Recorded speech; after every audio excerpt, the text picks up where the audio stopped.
Well, the president of Catholic Vote also has concerns over the new head of Health and Human Services, saying in part the confirmation, quote, poses a clear and present danger for Catholics and all people of faith. Americans must be prepared for what is coming.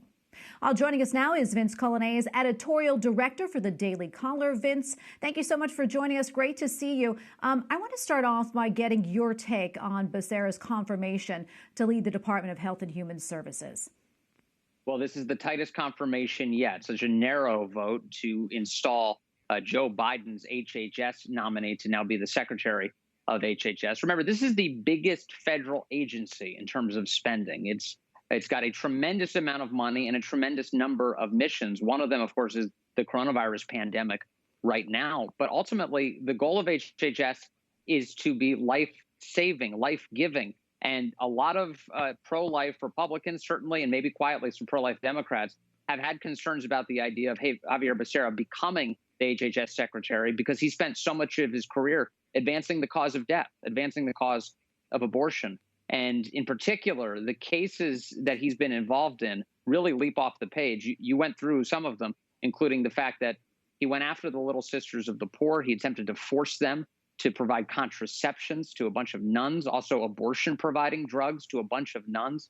Additionally, he voted in favor of keeping partial birth abortion in the United States during his time in Congress. And then for people of faith, big concern over his behavior during the last year when in California, the governor sought to shut down all worship services inside of churches. Xavier Becerra, as Attorney General of the state, supported that. He ended up losing in the United States Supreme Court, which said that your First Amendment right cannot be infringed.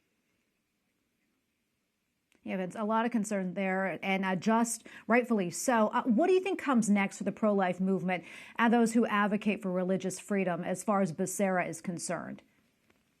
I think what comes next is a hyper focus on every single one of his moves because he controls, again, so much of the federal budget and because of the way that he is involved in implementing so many things, including, of course, broadly, the Affordable Care Act, also known as Obamacare, that these pro-life groups are going to have to be completely vigilant to how federal money is used, including whether or not any of it goes to support some of the things we think about traditionally, Planned Parenthood, the largest provider of abortions in the United States, and then abortions generally. Because, look, we know President Biden has, for the first time in his career, now becoming president, decided that he is okay with federal tax dollars being used for abortions. His longtime support for the so-called Hyde Amendment, which kept that from happening, that's gone.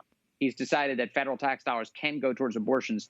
And that puts Americans in an uncomfortable position who oppose abortion because it means they, whether they like it or not, would end up contributing to abortions, which is a very horrific thing for so many pro-life Americans. Absolutely. Vince, I want to switch gears just a little bit here. So much is going on in the Capitol these days, as you know. What else are you keeping your eye on?